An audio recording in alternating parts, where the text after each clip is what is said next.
नमस्कार दोस्तों, मैं विवेक कुमार आप सभी का स्वागत करता हूं आपके अपने YouTube channel Sambodhi academy for education पर। और आज हम मार्च करंट अफेयर्स 2020 का पार्ट 1 लेकर आपके सामने उपस्थित हैं। तो जो भी चैनल पर नए हों वो चैनल को सब्सक्राइब कर लें, और अगर वीडियो पसंद आती है तो इसको लाइक और शेयर करना बिल्कुल भी ना भूलें। तो चलिए पहला इम्पोर्टेंट करंट अफेयर्स के बारे में बात करते हैं। तो चलिए बात करते हैं। मोहिउद्दीन यासीन ने 1 मार्च को मलेशिया के 8वें प्रधानमंत्री के रूप में शपथ ले लिए, और इन्होंने महातिर मोहम्मद का स्थान लिया है, जिन्होंने जो है इस्तीफ़ा दे दिया था। तो अब जो है मलेशिया के जो 8वें प्रधानमंत्री बने हैं वो हैं मोहिउद्दीन यासीन। चलिए आगे चलते हैं। और मेजर जनरल माधुरी कानिटकर को लेफ्टिनेंट जनरल की अगली रैंक के लिए मंजूरी दे दी गई है, और रक्षा क्षेत्र में वह यह कीर्तिमान स्थापित करने वाली देश की तीसरी महिला हैं।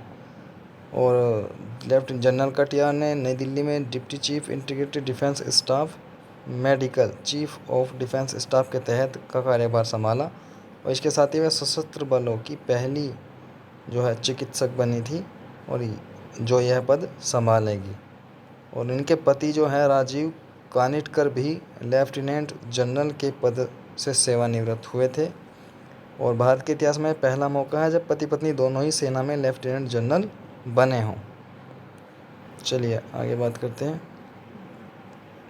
भारत और ब्रिटेन के वायुसेना का संयुक्त अभ्यास होता है इंद्रधनुष, जो 24 से 29 फरवरी तक सफलतापूर्वक आयोजन इसका किया गया है, और यह इसका 5वां संस्करण था। और उत्तर प्रदेश के गाज़ियाबाद में स्थित जो वायुसेना स्टेशन हिंडन में बना हुआ है, वहाँ जो है इसका जो आयोजन किया गया था भारत और ब्रिटेन के वायुसेना संयुक्त अभ्यास, जिसका नाम है इंद्रधनुष। तो ये उत्तर प्रदेश में होता है, इसलिए यूपीपीसीएस और बीओ आदि के लिए बहुत ज़्यादा इम्पोर्टेंट हो जाता है। और भारतीय वायुसेना और ब्रिटिश रॉयल एयर फोर्स ने इसमें हिस्सा लिया था, और यह अभ्यास base defence and force protection पर आधारित था। चलिए, देश का पहला खेलो इंडिया विश्वविद्यालय खेल 22 फरवरी से 1 मार्च तक उड़ीसा में खेला गया, और पंजाब विश्वविद्यालय ने 17 स्वर्ण सहित 46 पदक जीतकर शीर्ष पर जो है अपना स्थान बनाया, और चैंपियंस ट्रॉफी अपने नाम की। तो देश का जो पहला खेलो इंडिया विश्वविद्यालय खेल हुआ था 22 फरवरी से 1 मार्च तक उड़ीसा में खेला गया, तो पंजाब विश्वविद्यालय ने इसे जीत लिया है। चलिए, वित्त मंत्री सीतारमण ने जो है कई सरकारी बैंकों के विलय की 30 अगस्त को घोषणा की थी। इस विलय में जो है सरकारी बैंकों की संख्या घटकर अब 12 रह जाएगी, और इनमें 4 विलय शामिल हैं। विलय नंबर 1, पंजाब नेशनल बैंक के अंदर ओरिएंटल बैंक ऑफ कॉमर्स और यूनाइटेड बैंक ऑफ इंडिया को मिला दिया जाएगा, और तीनों बैंक मिलकर जो है देश का दूसरा सबसे बड़ा बैंक बनाएंगे। सबसे बड़ा बैंक है एसबीआई, उसके बाद दूसरा बैंक पीएनबी होगा, जिसमें ओरिएंटल बैंक ऑफ कॉमर्स और यूनाइटेड बैंक ऑफ इंडिया को मिला दिया जाएगा। विलय नंबर 2, कैनरा बैंक और सिंडिकेट बैंक का विलय कर दिया जाएगा, और दोनों बैंकों के विलय के बाद ये चौथा सबसे बड़ा सरकारी बैंक बन जाएगा।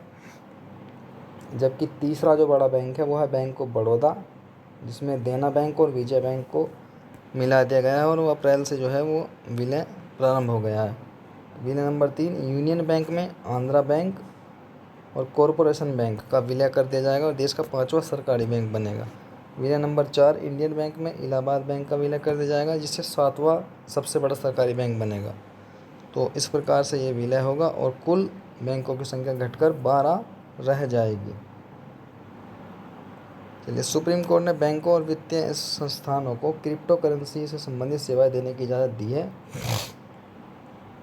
क्रिप्टो करेंसी डिजिटल या आभासी मुद्राएं होती हैं, जिन्हें मुद्रा इकाइयों के बनाने और फंड के लेन देन का सत्यापन करने के लिए एन्क्रिप्शन तकनीक का इस्तेमाल किया जाता है, और एक केंद्रीय बैंक से स्वतंत्र रहकर काम करती है। चलिए, क्रिप्टो करेंसी है क्या?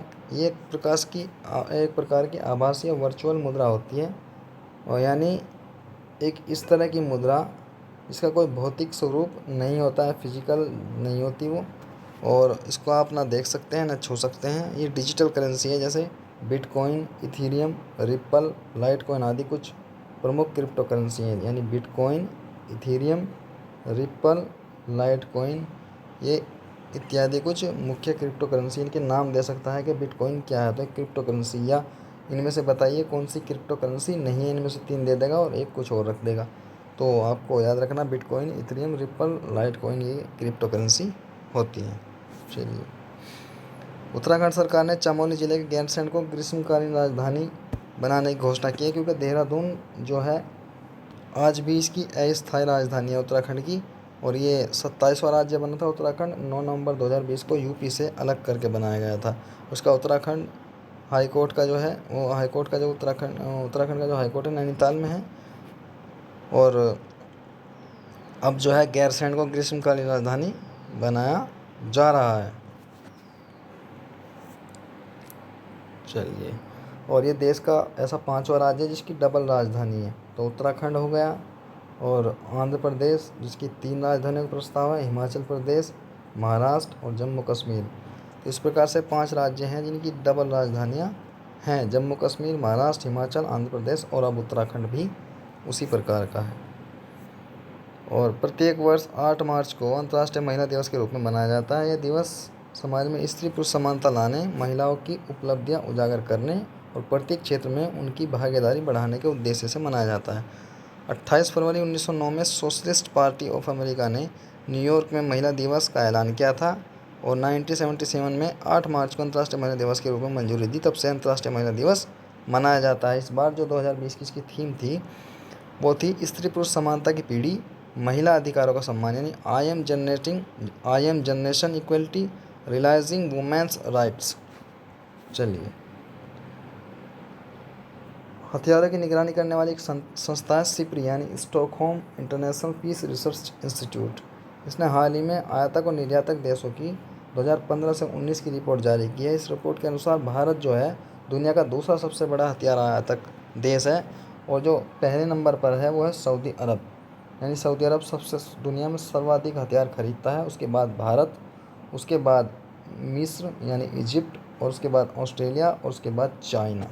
यानी सबसे ज़्यादा जो आयातक मंगाते हैं हथियार, वो पहले नंबर पर सऊदी अरब, दूसरे नंबर पर इंडिया, तीसरे पर मिस्र, चौथे पर ऑस्ट्रेलिया और 5वें पर चीन। ये सर्वाधिक हथियार मंगाते हैं।